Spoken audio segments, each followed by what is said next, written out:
하나님 아버지, 참 감사합니다. 저희들에게 하나님의 말씀을 선물로 허락하여 주셔서 우리가 그 말씀을 통하여 하나님을 만나게 하시고 또 하나님의 마음과 생각을 이해하게 하시며 또 하나님께서 우리를 어떻게 인도하고 계시는지 또 어디로 우리를 인도하시려고 하시는 것인지를 분명히 깨달아 알 수 있도록 도와주시니 감사합니다. 또 매일매일의 삶을 살아가면서 시시때때로 우리에게 필요한 그 영적 힘과 또 영양분들을 하나님의 말씀을 통하여 우리에게 날마다 공급하여 주시니 저희가 이 말씀을 읽고 생각하며 또 그 말씀에 믿음으로 나아가며 또 순종하는 삶을 사는데 부족하지 않도록 하나님께서 저희를 인도하여 주시고 또 그러기 위해서 우리가 오늘 저녁에 함께 모여서 이 예레미야서에 있는 말씀의 전체 내용을 살펴보려고 하오니 저희들에게 유익한 시간이 되게 도와주시고 또 우리가 서로 힘을 모아서 함께 격려하며 하나님의 말씀을 사랑하는 일에 게으르지 않도록 우리 모두를 인도하여 주시기를 예수 그리스도의 이름으로 간절히 기도합니다. 아멘. 자, 이제 오늘부터 예레미야서에 있는 말씀을 우리가 읽게 되겠는데요. 제가 이메일에도 이제 설명을 드렸습니다만 아마 그 구약 성경에 등장하는 그 많은 책들 중에서 제 개인적으로는 예레미야서가 가장 제 마음속에 많이 다가오고 이것을 읽을 때마다 그 하나님에 대해서 더 깊은 생각을 하게 되고 또 우리가 얼마나 이 그 놀라운 하나님의 은혜 가운데 살고 있는가 이런 것들을 돌아볼 수 있게 되는 것 같습니다. 이게 뭐 저쪽 그 개인적인 생각이긴 합니다만 한 30여 분 동안 여러분들에게 제가 드리고 싶은 말씀은 그 왜 제가 이 예레미야서의 이 말씀을 사랑하는지 여러분에게 좀 설득을 해드리고 여러분도 같은 마음을 갖게 되기를 제가 기도합니다. 그 참고 자료를 보시면 거기 이제 몇 가지 그 도움될 만한 중요한 내용들을 제가 설명을 드렸는데요. 이 예레미야서는 그 남왕국 유다가 망하기 이 40년 전, 그러니까 이제 뭐 정말 나라가 풍정등화 앞에서 위태위태한 그러한 그 시점에 있었을 때에 그 시기를 다루고 있는 그러한 책입니다. 그래서 이제 이 요시야라는 왕이 유다를 다스리고 있었을 때에 참 이 사람이 뭐 좋은 일을 많이 한 아주 훌륭한 왕이었어요. 요시야의 어떤 그 노력을 통해서 그의 아버지였던 그 므낫세 왕과 또 암몬 왕의 그 끔찍한 그런 패역한 삶의 길 이런 것들을 다 수정하고 또 개혁하고 백성들을 설득하여서 다시 하나님께로 돌아오도록 이렇게 그 많은 노력을 하였던 그러한 왕인데요. 그 왕이 이제 그 왕위에 올라가 가지고 13년째 다스렸던 그 해에 하나님께서 이 예레미야사라는 사람을 부르셔서 자기의 그 선지자로 삼으셨던 것입니다. 근데 그 예레미야서의 이제 그 1장을 보시면 좀 알겠습니다만 아마 예레미야가 그 선지자로 부름을 받았을 때 굉장히 젊은 시대의 젊은 사람이었던 것 같아요. 아마 뭐 한 20대 중반 정도가 되지 않았을까 이제 그렇게 추측을 하는데요. 젊은 사람이 이렇게 하나님의 부르심을 받아가지고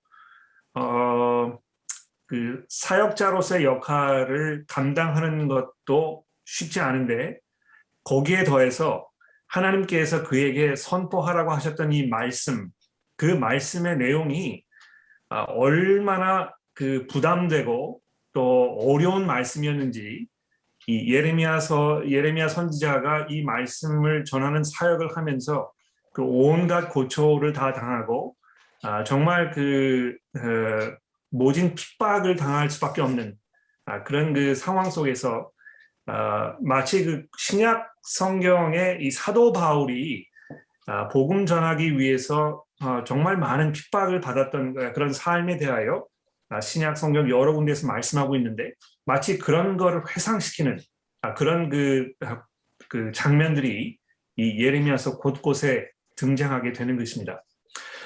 근데 이제 참고 자료에 보시면 아시겠습니다만, 요시야 왕이 이제 죽은 후에 그 뒤로 그의 아들 살룸이라는 사람과 또 여호야김이라는 사람과 여호야긴과 그리고 이제 이 유다 왕국의 마지막 왕인 이 시드기야가 계속 이렇게 연결돼서 이제 왕위를 지켜나가고 있는데요.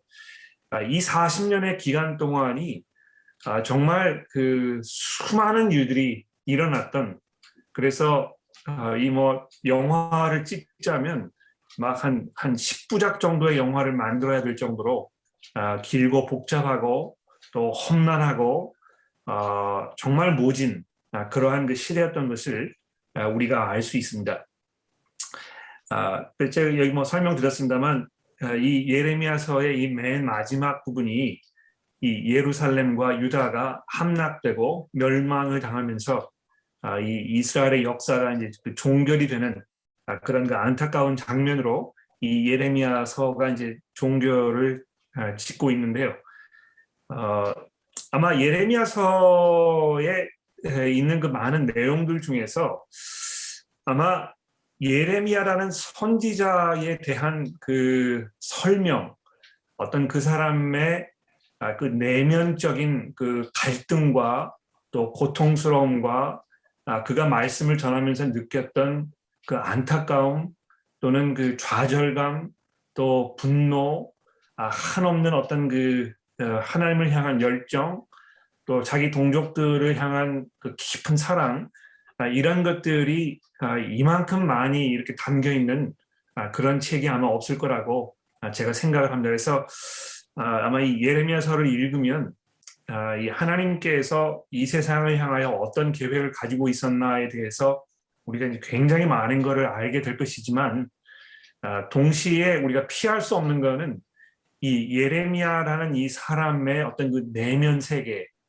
이 선지자로 부름을 받은 후에 그가 이 겪었던 그 모든 감정적인 어떤 그 영적인 이런 그 갈등과 고민과 또 거기에서 이것을 인내하면서 다시 하나님께로 돌아가서 하나님으로부터 그 힘을 얻고 소망을 얻는 이러한 그 모든 과정들이 아주 적나라하게 또 심도 있게 이렇게 설명되어 있는 그런 그 책이라는 것입니다. 아마 그래서 제가 이 예레미야서를 굉장히 사랑하는 그 이유가 아마 그런 것이 아닌가 제가 생각이 돼요.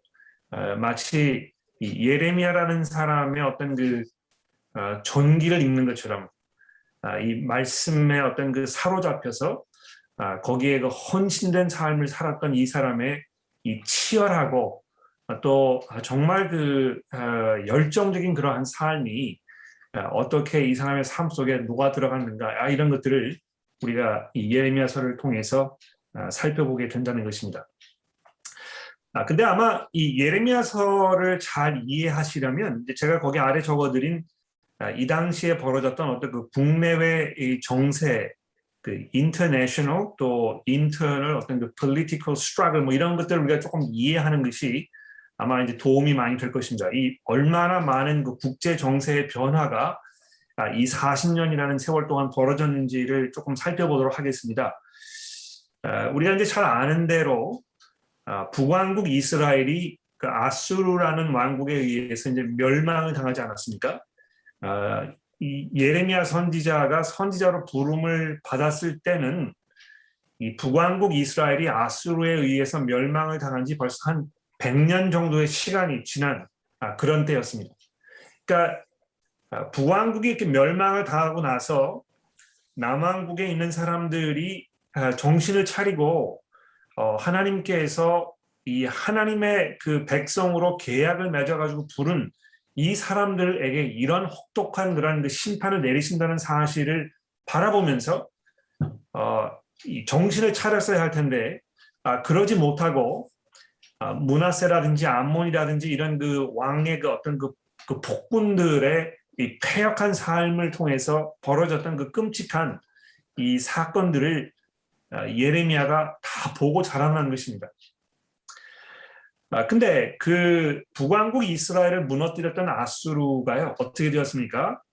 이 바벨론에 의해서 이제 그 멸망을 당하고 그 다음에 바벨론이 그 유다 왕국 남쪽에 위치하고 있던 이 애굽과 이제 그 패권 싸움을 막 시작을 한 것입니다. 그렇죠? 여러분 뭐 지도를 이렇게 좀 생각해 보시면 기억이 나겠습니다만, 애굽에서 애굽의 그 강대한 그 나라였던 그 나라가 약간 그 시들어가던 그 시기에 이스라엘의 어떤 그 힘이 이제 점점 줄어가는 그 때와 맞추어서 점점 국력이 늘어나고, 또 동시에 이스라엘의 북쪽에서는 바벨론이 이제 아수르를 무너뜨리고 자기의 세력을 확장하려고 점점 남쪽으로 내려오는 이런 상황에서 유다 왕국이 거기에서 이제 그 고래 싸움에 이 새우등 터지는 그런 상황에 지금 놓여 있었던 것입니다. 그러니까 이 이스라엘의 유다 왕국의 그 왕들이요, 지금 우리가 애굽에 기댈 것인가, 또 아니면 바벨론에 기댈 것인가, 어떻게 우리가 이런 그 상황을 모면하고 이 나라를 우리가 지켜갈 것인가, 이런 그 심각한 고민 속에 빠져 있던 그런 그 시기였다는 것입니다. 그래서 제가 이제 거기 그 예레미야서 1장의 말씀을 좀 적어드렸는데요. 여기 한번 보십시오. 제가 한번 읽어드릴게요. 여호와의 말씀이 내게 임하니라. 이르시되 내가 너를 모태에 짓기 전에 너를 알았고, 내가 배에서 나오기 전에 너를 성별하였고, 너를 여러 나라의 선지자로 세웠노라 하시기로, 이렇게 되어 있습니다. 그러니까 여러분 여기 이제 이 하나님께서 예레미야를 부르셨던 이 장면이 굉장히 독특해요. 왜 독특합니까? 여기 보시면 하나님께서 이 예레미야라는 선지자를요, 어느 나라의 선지자로 부르셨습니까? 여러 나라의 선지자로 세웠다는 것입니다. 그렇죠? 그러니까 이 하나님께서 이제 이런 그 엄청난 그 변화가 일어나는 이 국제 정세에서 하나님의 백성들이 지금 이미 뭐 북왕국은 멸망을 당하였고, 남왕국도 이제 막 이 그 바벨론에 막 집어 먹혀 삼킴을 당하려는 그런 시점에서 이 하나님의 백성들이 이제 다 와해되어 버리고, 정말 이스라엘이 이제 어디로 간 것인가, 이런 그 어떤 이 존재론적인 질문이 막 던져지는 이 시대에 하나님께서 예레미야라는 선지자를 부르셔가지고 이스라엘 백성들, 뭐 북왕국 이스라엘 또는 남왕국 유다의 선지자로 이렇게 부르지 아니하시고 여러 나라의 선지자로 세웠다고 이렇게 이야기하는 이 부분이, 나머지 이 예레미야서가 우리에게 무엇을 이야기하려고 하는 것인가, 이거를 암시하는 굉장히 중요한 그런 그 내용인 것입니다. 여러분, 제가 오늘 시작 첫 부분에 이 예레미야와 사도 바울의 어떤 그 평행 하는 그런 부분에 대해서 말씀드리지 않았습니까? 하나님께서 사도 바울을 만국의 이 그 사도로 세우셨잖아요. 그렇죠? 이방인들에게 복음을 전하기 위해서 그를 부르셔서 그로 하여금 복음이 이제 이 사방에 퍼지도록 이렇게 하셨었는데요. 마치 구약 성경에서 사도 바울을 통하여 하나님께서 하시려고 했던 그 사역이 약간 이미 이 씨가 뿌려지고 거기 싹이 돋아나는 것 같은 이제 그런 그 장면을 지금 우리가 보게 되는 것입니다. 그러니까 이 하나님의 백성들이 이제 더 이상 이스라엘이라는 그 약속의 땅, 거기에 이제 이렇게 묶여 있지 아니하고 사방으로 다 흩어져 버리고 이런 그 상황에서 이 선지자를 부르셔가지고 세상에는 모든 사람들을 향한 하나님의 그 의도하심과 그분의 계획을 지금 이 예레미야서를 통해서 말씀하고 있는 것입니다. 자, 근데 아마 이 예레미야서에 이제 뭐 굉장히 중요한 부분들이 이제 많이 있습니다만, 아마 시간이 뭐 많지 않기 때문에요. 이 중에서 이제 그 굉장히 중요한 부분 한 부분을 딱 골라서 좀 집중해서 생각해 보자 이렇게 하면 아마 예레미야서 31장의 말씀이 아닐까 생각합니다. 그래서 여러분 그 성경 가지고 계시면 잠시 그 예레미야서 31장 31절의 말씀을 조금 보십시오. 굉장히 중요한 부분인데요. 예레미야서 31장 31절이기 때문에 기억하시기도 쉬울 것입니다. 31장 31절. 그렇죠? 자, 여기 보시면 하나님께서 예레미야 선지자를 통하여 무슨 말씀을 하셨습니까? 제가 읽겠습니다. 여호와의 말씀이니라. 보라, 날이 이르리니 내가 이스라엘 집과 유다 집에 새 언약을 맺으리라. 이 언약은 내가 그들의 조상들의 손을 잡고 애굽 땅에서 인도하여 내던 날에 맺은 것과 같이 아니할 것은 내가 그들의 남편이 되었어도 그들이 내 언약을 깨뜨렸음이니라. 여호와의 말씀이니라. 그러니까 지금 그 시내산에서 하나님께서 맺으셨던 그 언약, 이것이 이제 그 파기되는, 이게 이제 갱신되고 더 이상 효력을 발휘할 수 없는 그런 때가 올 것이라고 이렇게 말씀하고 있는 것입니다. 자, 그러면서 33절에 보십시오. 그러나 그날 후에 내가 이스라엘 집과 맺을 언약은 이러하니 곧 내가 나의 법을 그들의 속에 두며 그들의 마음에 기록하여 나는 그들의 하나님이 되고 그들은 내 백성이 될 것이라. 여호와의 말씀이니라. 이거 굉장히 놀라운 부분이죠, 그렇죠? 이 옛 언약은요, 하나님께서 이 돌판에다가 새긴 언약 아닙니까, 그렇죠? 모세가 이제 돌판을 잘라 깎아가지고 시내산에 가지고 올라갔을 때 하나님께서 거기에다가 이 십계명을 주시고 그거를 이 이스라엘 백성들과 이 계약 문서로 이렇게 이제 제시를 하셨었는데요. 그 돌판에 새겼던 그 옛 언약의 말씀이 굉장히 상징적이지 않습니까? 그렇죠? 이것이 정말 그 실제적으로 이제 돌판에 새겨졌었습니다만 그것을 받아들였던 이스라엘 사람들의 그 마음의 상태가 그 돌판과 같았던 것입니다. 예? 정말 강팍하고 그 말씀을 받아들이려 하지 아니하고 그래서 모세가 그 말씀이 새겨졌던 그 돌판을 집어 던져가지고 이걸 다 깨뜨려 버렸어야 했던 그런 언약이었다는 것입니다. 기억나시죠? 그렇죠? 그런데 이 하나님께서 지금 만국의 선지자로 보내신 이 예레미야를 통해서 약속하고 계시는 이 새 언약은 무슨 언약이냐 하면 더 이상 돌판에 새겨 있는 그 언약이 아니고 하나님의 성령을 통해서 이 사람의 마음 가운데 새겨놓은 그 언약이라는 것입니다. 그러니까 여러분, 뭐 나중에 이제 우리가 예수 그리스도께서 오셔서 우리가 그분을 통하여 거듭나게 되고 성령으로 인치심을 받은 후에 우리가 새 마음, 이 새 양심을 가지게 됐다고 말씀하지 않습니까? 근데 우리 이 마음 속에는요, 이 구약 시대의 사람들이 경험하지 못했던 이 하나님을 향한 그 새로운 마음이 우리에게 이제 주어진 것입니다. 그렇죠? 여러분, 이거는 이제 뭐 거듭난 그 경험을 하지 못한 사람들은 아마 이해할 수 없는 그런 것일 건데요. 정말 우리 마음 속에 하나님을 사랑하고 또 하나님의 영광을 우리가 바라보고 그것을 소망하며 그것을 위해서 살겠다고 하는 어떤 그 결연한 의지, 이런 것들이 복음을 통하여 우리 마음속에 이제 심겨져서 그것을 바탕으로 우리가 살고 있는 이런 그 변화된 사람들 아닙니까? 그렇죠? 그래서 이 예레미야 선지자를 통해서 지금 하나님께서 이 예레미야 31장 31절 이하에 말씀하시고 있는 이 내용이 이 복음을 통하여 완성될 이 예수 그리스도를 통한 이 복음의 새 언약을 지금 예견하고 있는 아주 중요한 이런 말씀이라는 것입니다.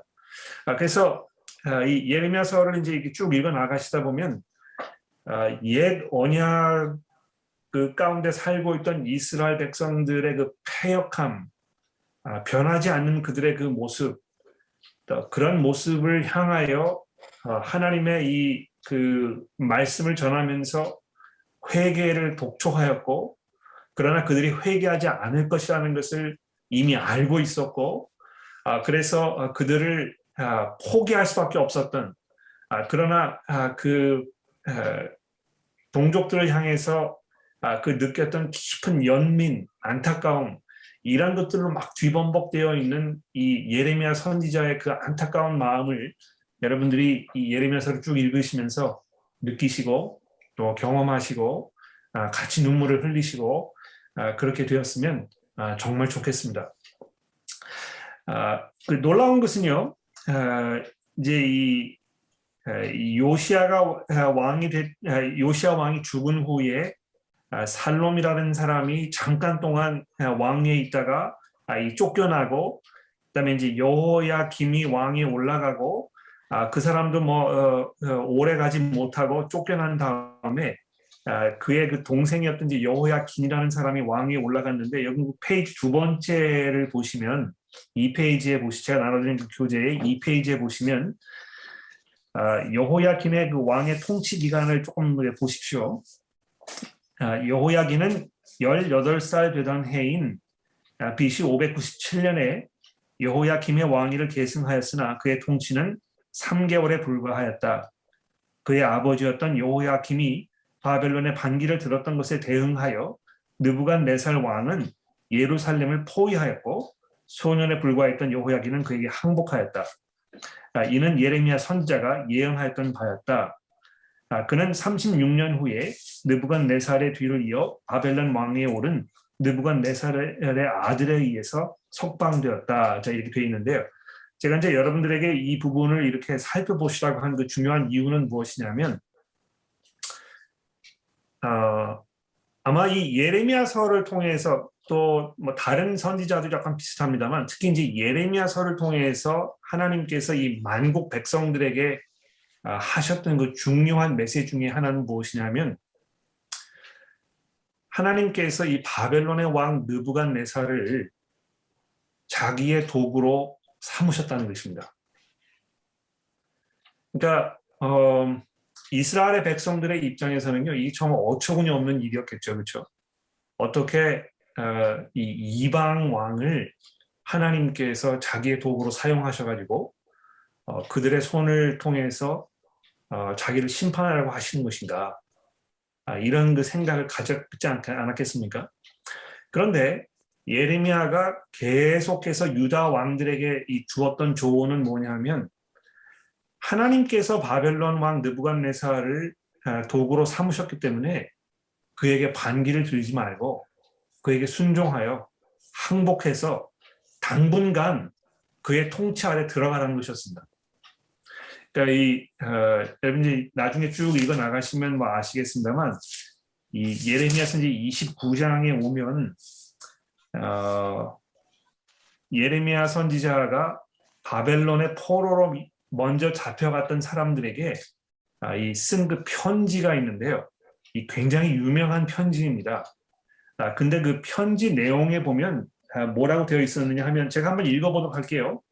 예레미야서 29장 1절 말씀부터 읽겠습니다. 선지자 예레미야가 예루살렘에서 이 같은 편지를 느부갓네살이 예루살렘에서 바벨론으로 끌고 간 포로 중에 남아있는 장로들과 제사장들과 여러 선지자들과 모든 왕들에게 백성들에게 보냈는데, 그때는 여고니아 왕과 왕후와 중국 내시들과 유다와 예루살렘의 고관과 기능공과 토공들이 예루살렘에서 떠난 후라. 유다의 왕 시드기야가 바벨론으로 보내어 바벨론 왕 느부갓네살에게로 가게 한 사반의 아들 엘레사와 hil기야와 의 아들 그라마 편에 말하되, 만군의 여호와 이스라엘 하나님께서 예루살렘에서 바벨론으로 잡혀가게 한 모든 포로에게 이와 같이 말씀하시니라. 너희는 집을 짓고 거기에 살며 덧밭을 만들고 그 열매를 먹으라. 아내를 맞이하여 자녀를 낳으며 너희 아들이 아내를 맞이하며 너희 딸이 남편을 맞아 그들로 자녀를 낳게 하여 너희가 거기에서 번성하고 줄어들지 아니하게 하라. 너희는 내가 사로잡혀 가게 한 그 성읍의 평안을 구하고 그를 위하여 여호와께 기도하라. 이는 그 성읍이 평안함으로 너희도 평안할 것이니라. 만군의 여호와의 하나님께서 이와 같이 말하노라. 너희 중에 있는 선지자들에게와 점장에게 미혹되지 말며 내가 너희가 꾼 꿈도 고지 듣고 믿지 말라. 내가 그들을 보내지 아니하였어도 그들이 내 이름으로 거짓을 예언함이라. 여호와의 말씀이니라. 여호와께서 이와 같이 말씀하시니라. 바벨론에서 70년의 시가 차면 내가 너희를 돌아보고 나의 선한 말을 너희에게 성취하여 너희를 이곳으로 돌아오게 하리라. 이 하나님께서 계획하신 것이 이것이라는 것입니다. 그러니까 너희가 바벨론에 대항하지 말고 거기 포로로 가서 70년 동안 살면서 거기에 그 삶의 어떤 그 그 땅의 번창을 너희가 기도하고 그걸 위해서 수고하다가 때가 되면 하나님의 이 정하신 그 의도하에 의해서 다시 약속의 땅으로 돌아오게 될 것이다. 근데 이 메시지를 예레미야가 이제 수도 없이 전하고 백성들을 설득하고 왕들에게 이거를 이제 가르쳤지만 이 왕들이 이 말을 듣지 않은 것입니다. 오히려 애굽과 동맹을 맺어가지고 이 바벨론의 그 위기를 모면하려고 했고 그러다가 거기에 철퇴를 맞아가지고 결국에는 뭐 왕들이 이제 다 포로로 잡혀가고 하는 이런 비극적인 상황이 벌어졌는데요. 이 결론 부분에 이제 들어가게 되면 예레미야 선지자가 결국은 자기와 함께했던 사람들과 함께 할 수 없이 뭐 그들의 손에 끌려가다시피 애굽 땅으로 내려가서 그 말년 이제 거기서 보냈다고 이렇게 알려져 있습니다. 굉장히 아이러니컬하죠. 자기가 전했던 그 하나님의 메시지 거기에 순종하면 바벨론에 가서 살다가 다시 약속의 땅으로 돌아왔어야 하는 것인데 그것이 옳은 것이라는 것을 알면서도 그렇게 할 수 없었던 자기의 그 상황 그래서 그토록 가지 말라고 했던 애굽 땅으로 끌려 내려갔었어야만 했던 그의 그 어떤 그 비참한 어떤 그 현실 그러나 애굽 땅에 내려가서조차까지도 소망을 잃지 아니하고 용기를 잃지 아니하고 또 거기에 있던 사람들의 어떤 그 불신앙, 그 비겁함 이런 것들에 대해서 끝까지 회개를 요구하고 이렇게 했던 그 선지자의 어떤 그 치열한 이런 삶 이런 것이 우리 마음속에 이제 깊이 다가오게 되는 것입니다. 시간이 먼저 얼마 남지 않았습니다만 그 맨 마지막 페이지에 오시면 그 New Bible Dictionary라는 그 딕셔너리가 있는데요. 거기에 있는 그 예레미야 선지자에 관련된 글 중에서 중요한 부분을 제가 발췌를 해서 이건 제가 나름대로 번역을 해가지고 여기다 이제 적어드렸습니다. 시간 좀 갑니다만 제가 이 부분을 한번 읽어보도록 그렇게 하겠습니다. 읽고 나서 정리를 하도록 하죠. 예레미야의 인격은 구약의 그 어느 선지자들보다도 더욱 선명하게 그가 기록한 선지서의 말씀 속에 그려져 있다. 구약 성경이 선지자라는 단어를 통해서 드러나고자 했던 그 의도를 이해하기 위해서는 반드시 예레미야서를 연구하지 않으면 안 된다고 말하는 것이 결코 과장된 말이 아니다. 그의 부르심 하나님의 말씀을 전하는 자로서의 소명, 말씀이 그에게 계시되었던 그 방법, 참 선지자와 거짓 선지자에 대한 그의 명료한 구별, 그가 전한 메시지와 그 메시지에 충실했기 때문에 그에게 닥쳤던 그 고통스러운 딜레마들은 그가 권위 있게 선포한 말씀들 속에 고스란히 담겨 있다. 예레미야가 겪었던 영적이며 또 감정적인 체험들은 그가 선지자로서 수행했던 사역과 불가분의 관계를 이루고 있었던 것이다.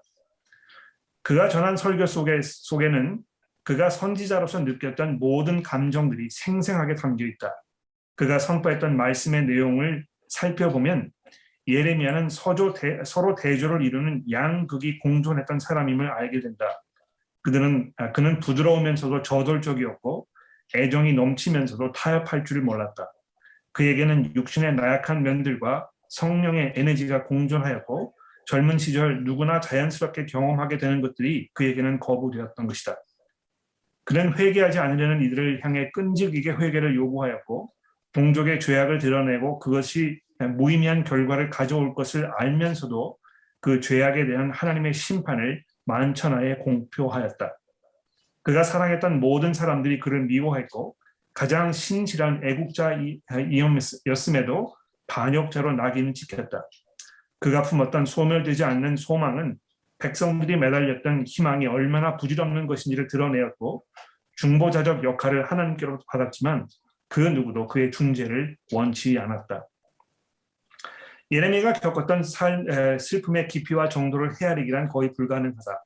그는 위로받기를 포기한 채 차라리 멸망당할 유다를 위해 자신이 흘린 눈물 속에 녹아 없어져 버리기를 원했지만 그토록 사랑했던 동족들이 그들이 자초한 운명에 던져둘 수밖에 없었다. 자신의 사역이 아무런 열매도 맺지 못할 것을 알았기에 자신이 태어난 날을 저주했고 그 일을 맡기신 하나님이 부당하다고 항거하기도 하며 자신에게 쏟아진 수모와 비난에 대한 원망심으로 갈등하였을 뿐만 아니라 자신을 괴롭혔던 자들에게 저주가 임하기를 기도하기도 하였다. 이러한 면에서 이 감정적이고 감수성이 예민했던 선지자는 비극적인 인물이라고 말할 수 있다. 그의 삶이 비극적이었던 이유는 자신의 자아 속에서 그리고 밖에서 벌어졌던 끝없는 갈등, 하나님께로 받은 소명과 자신의 한계, 또 하나님으로부터 받은 용기와 자신의 그 소심함의 충돌, 또 얻은 승리와 명백한 패배 등등 때문이다. 그러나 이런 치열한 내적 갈등과 그에게 주어진 소명 때문에 피할 수 없었던 고통은 그로 하여금 하나님 안에서 피난처를 발견하도록 인도하였다. 따라서 예레미야의 삶은 구약 성경이 말씀하고 있는 하나님과의 이상적인 교제의 모습을 가장 훌륭하게 표현해주고 있다. 예레미야가 소심함, 고뇌, 무기력함, 적대감, 외로움, 절망, 오해와 실패라는 소용돌이 속에 견딜 수 있었던 근본적인 이유는 바로 그가 하나님과 누린 교제 속에서 찾을 수 있는 것이다.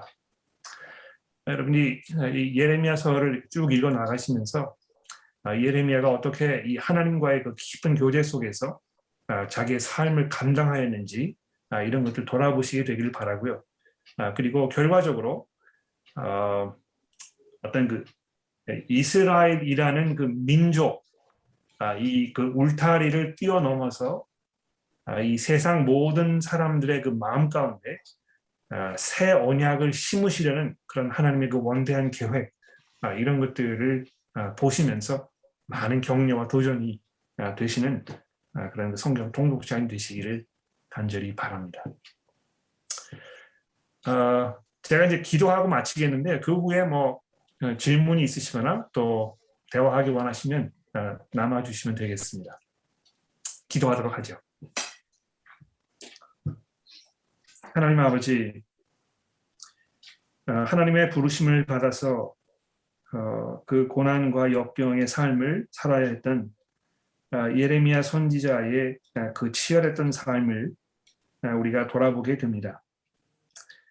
그러나 그러한 삶 속에서도 그가 포기하지 아니하고 하나님과의 더 깊은 교제 속에 의지하였던 그 모습을 우리가 보게 될 텐데, 하나님의 이 선지자의 이러한 그 삶의 모습을 보면서 저희들이 더더욱 주 앞에 믿음으로 나아가게 하시고 또 우리에게 새 언약을 주신 또 그것을 가능하게 하신 예수 그리스도의 그 복음의 은혜 가운데 저희가 든든히 서도록 우리 모두를 지켜 주옵소서. 우리의 구주이신 예수 그리스도의 이름으로 간절히 기도합니다. 아멘. 아멘. 고맙습니다, 여러분. 수고하셨습니다. 좋은 밤 되시고요. 네, 수고하셨습니다. 감사합니다. 감사합니다. 근데 저기 여러분 가시기 전에요. 제가 여러분들에게 한 가지 오늘 참석하신 분들에게 먼저 말씀을 드릴 게 한 가지 있는데 내일 광고 시간에 이제 제가 자세히 설명을 드리겠습니다만 여러분 아시는지 모르겠는데요. 우리 신 목사님 그 삼남매시잖아요. 그 바로 아래 이제 그 남동생 분이 계시는데 오랜 동안 그 암으로 이제 투병하고 계십니다.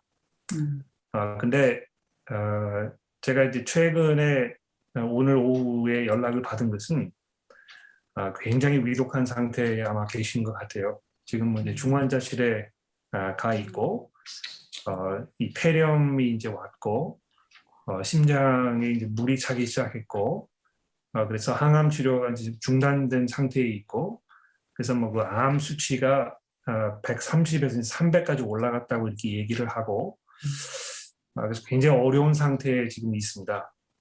아마 그래서 제가 이제 목사님과 상의를 하고 가능한 한 빨리 목사님 한국에 좀 나가셔야 될 것 같은데요. 아마 그 2차 접종이 아직 끝나지 않았고 또 호주 정부에서 이제 출국 허가가 나야 되기 때문에 이런 거를 다 기다리고 뭐 이렇게 하다 보면 아마 10월 7일, 8일, 뭐 9일 이 정도가 돼야 되지 않을까 이렇게 생각을 합니다. 동생분께서 이제 그때까지 잘 견디실 수 있을지 모르겠는데요.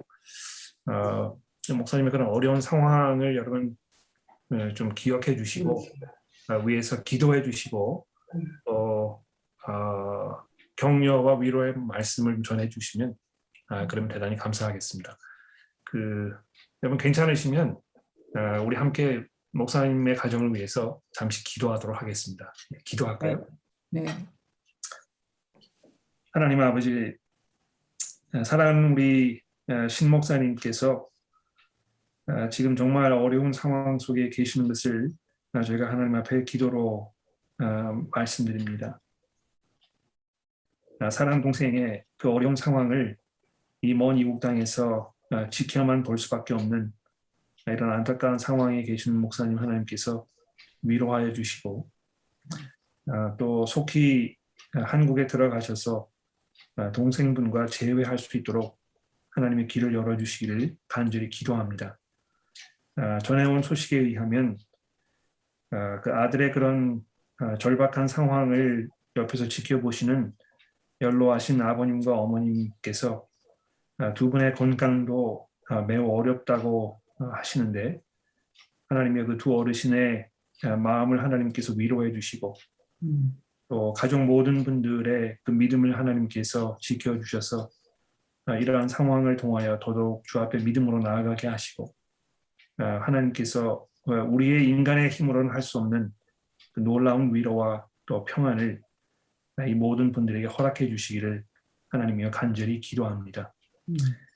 동생분께서 누워 계시는 그 병상에 하나님께서 직접 찾아가셔서 너무 힘들지 않도록 하나님 도와주시고 또 가능하다면 하나님이여 이 어려운 상황에서 일어날 수 있는 그런 은혜도 베풀어 주시고 그러나 그것이 하나님의 뜻이 아니라면 하나님의 이 모든 과정을 통하여 정말 하나님의 영광이 드러나는 놀라운 그런 일들이 이 어려운 상황을 통해서 나타날 수 있도록 주여 도와주옵소서.